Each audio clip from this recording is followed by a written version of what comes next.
Bonsoir et bienvenue pour ce nouvel épisode du JT ML. Pour cette édition du lundi 25 mars 2030, nous avons voulu vous faire voyager dans le passé pour un retour en 2011. En effet, ce soir, on vous propose un comeback des programmes mis en place par la mission locale de Tourcoing-Vallée de la Lys et voir leurs dernières évolutions lors de ces 18 dernières années. Tout de suite, les titres. Move to Work. Lancé en 2011, ce programme permettait aux jeunes de Tourcoing une expérience internationale. 2 grands sites ont été créés, Londres et Tenerife. 18 ans après, quelles sont leurs nouvelles possibilités? Le service civique. Parti d'un constat sur une jeunesse en perdition mais pleine de volonté, le service civique permettait une immersion dans le volontariat associatif. 18 ans plus tard, où en sommes-nous? La pauvreté, basée sur une enquête nationale en 2011, la mission locale s'est penchée sur la jeunesse et la pauvreté à Tourcoing. Quel bilan en faisons-nous 18 ans après? Et pour finir, l'alternance. Pionnière dans le domaine de l'alternance, la mission locale de Tourcoing souhaitait changer la donne. 18 ans passés, la donne a-t-elle changé? Tourcoing 2030, 2012, l'antenne est à vous.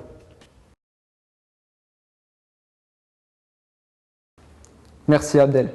Notre premier reportage porte donc sur Move to Work. Pour rappel, Move to Work a permis en 2011 à 152 jeunes de Tourcoing-Vallée de la Lys de partir à l'international et ainsi acquérir une expérience professionnelle significative. Depuis 18 ans, le programme a bien évolué et c'est à travers ces 194 destinations internationales que les jeunes d'aujourd'hui peuvent voyager. Ce programme a permis dans l'ensemble des jeunes du monde de se rencontrer et d'échanger sur des pratiques professionnelles. Une véritable aubaine en 2011 qui est rentrée dans les mœurs en 2030. Nous sommes avec notre envoyé spécial dans l'une des plus grandes gares mondiales situées à Tourcoing. Bonsoir Laura. Bonsoir Alexandre, je me trouve ici en effet dans la plus grande gare d'Europe, Tourcoing International.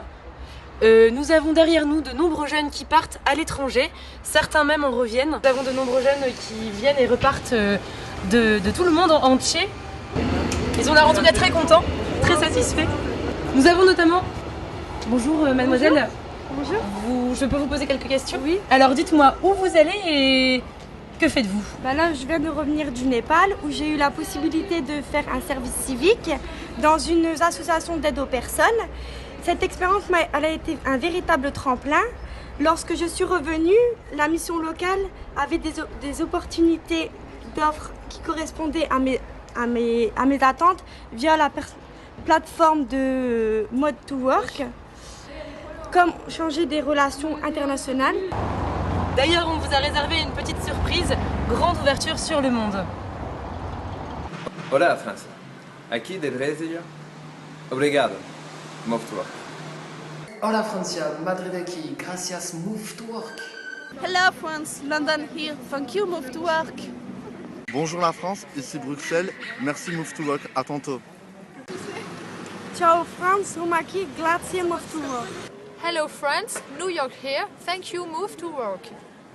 Hallo Frankreich, Berlin hier, danke Move to Work. Merci à tous les jeunes pour votre participation.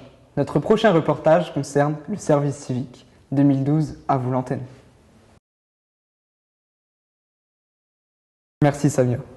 Nous allons maintenant faire un retour sur un dispositif qui portait le nom de service civique.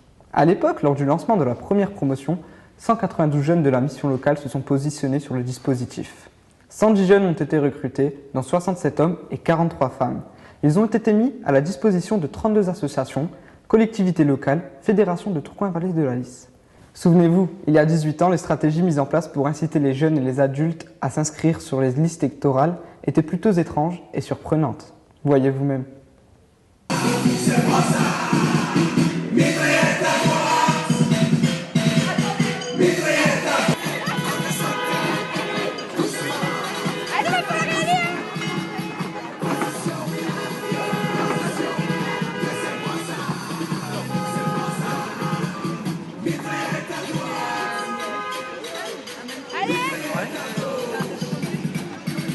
Une sorte de rituel.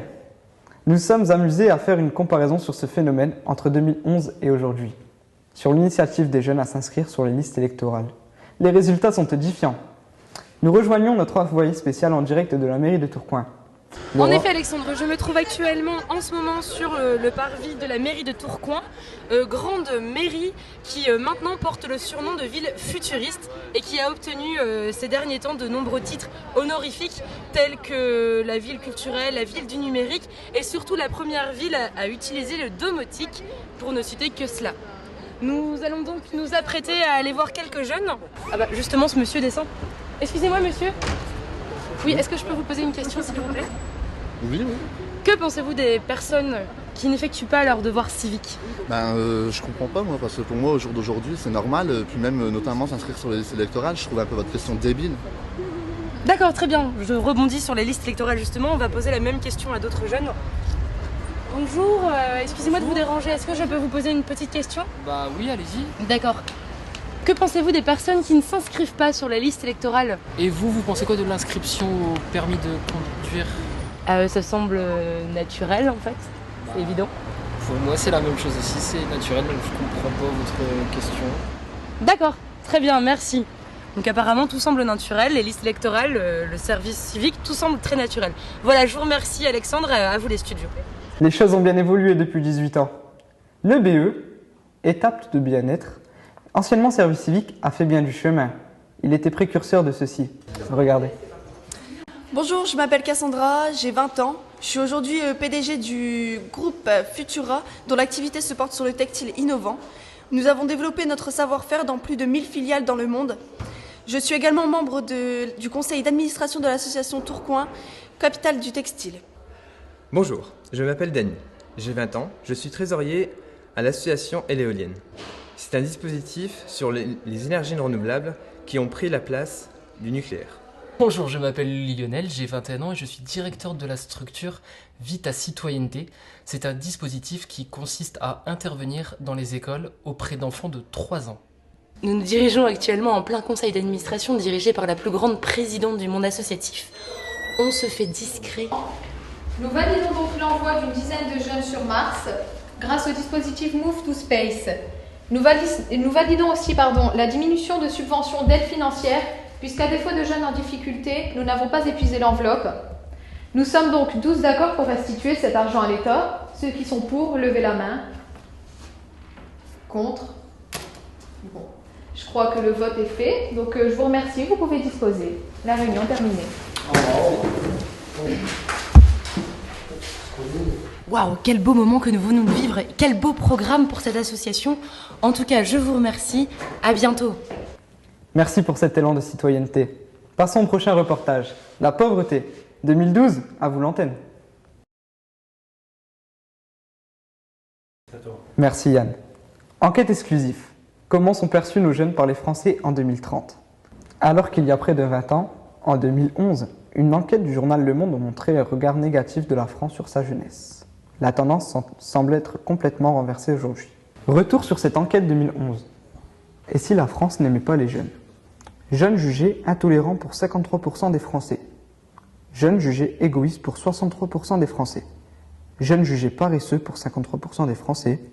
Jeunes jugés comme pas engagés pour 64% des Français. Il est difficile d'être jeune pour 81% des Français. Ces résultats édifiants sont heureusement maintenant complètement contredits par le micro-trottoir que nous avons effectué. Oui, les jeunes, je les adore, oui. Les jeunes, c'est l'avenir de notre pays. Heureusement qu'ils sont là. Ouais, c'est vrai. Oui, t'entendais toi aussi. Très heureux. Ouais, les jeunes, ça motive. Ça motive bien les jeunes. Oui, les jeunes, ils ont surtout besoin beaucoup d'animation. Et c'est une ville chouette. Elle est refaite à neuf. Vous voyez la grande place, c'est superbe. À chaque fois que je viens, je l'admire. Voilà. Et pour les jeunes. Je pense que les jeunes, c'est la richesse de la société, c'est le potentiel de développement de notre société, d'une société plus juste, d'une société équilibrée au niveau économique. C'est notre meilleur atout. Rien ne peut se faire sans la jeunesse. Merci à tous pour ces témoignages. Passons à la prochaine actualité du jour, l'alternance. 2012, à vous l'antenne. Merci Christophe. Flash spécial sur l'alternance. Dans le contexte actuel du plein emploi, de nombreuses entreprises ne parviennent plus à recruter leurs apprentis. Les capacités d'accueil des CFA avaient pourtant triplé au cours des 3 dernières années. Les pénuries généralisées de main-d'œuvre qui sévissent sur le marché du travail rendent difficiles les démarches de recrutement des entreprises qui sont désormais toutes convaincues des bienfaits de l'alternance. Les réserves de main-d'œuvre ne permettent donc plus aujourd'hui de satisfaire les besoins de l'économie.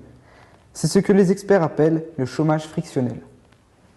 Cette situation génère par ailleurs une flambée des salaires des apprentis et les recruteurs s'arrachent les candidats à prix d'or. C'est dans ce contexte que la mission locale Vallée de la Lys Tourcoing organise aujourd'hui son 3e forum de l'alternance inversée. Le concept est simple. Ce sont désormais les candidats qui tiennent les stands qui reçoivent les employeurs. Nous avons envoyé une équipe sur place afin de prendre le pouls de la manifestation. Retrouvons sur place notre envoyée spéciale, Laura. Bonjour Laura. Alors, pourriez-vous nous dire comment se passe ce forum inversé ? Oui, bonjour Alexandre, me voici ici en présence du 3e forum de l'alternance inversée. L'ambiance est vraiment au rendez-vous, il y a beaucoup de monde, beaucoup d'employeurs et surtout de nombreux candidats. L'idée est très simple, les candidats recrutent leur employeur. Vous allez voir le monde, même des gens un peu paniqués. La mission locale a même proposé une espèce de séance coaching pour apprendre aux employeurs à rédiger leur CV, à apprendre à parler aux candidats, mais on m'a avoué hier soir que certains avaient un petit peu de mal, qui ramenaient leur CV, le ramenaient pas, et le tâchaient même, vraiment n'importe quoi. Allons voir un peu sur les stands ce qui s'y passe. Bonjour, excusez-moi de vous déranger, est-ce que je peux vous poser quelques questions ? Oui, on vous écoute. Pourriez-vous me dire un petit peu comment ça se passe pour vous aujourd'hui ? C'est bien ? Oui, c'est très bien, c'est une journée très chargée. On a beaucoup d'employeurs qui viennent sur notre stand aujourd'hui. Il suffira juste qu'on fasse un tri sur les différents profils qui sont venus pour voir celui qui nous correspond le mieux. D'accord, très bien. Et quels sont vos critères de sélection ? Tout simplement, c'est la motivation. C'est la motivation pour aussi la motivation de l'employeur à faire rentrer un jeune à l'entreprise. D'accord, très bien. Écoutez, je vous remercie. Bonne recherche à vous aujourd'hui. Là, on va aller s'intéresser un peu plus du côté des gens un peu plus stressés, des employeurs. Regardez, je vois quelqu'un qui semble très bien correspondre à ce profil. Bonjour monsieur, est-ce que je peux vous poser quelques questions ? Mais oui, je vous en prie. Alors, pouvez-vous me dire aujourd'hui comment ça se passe pour vous ?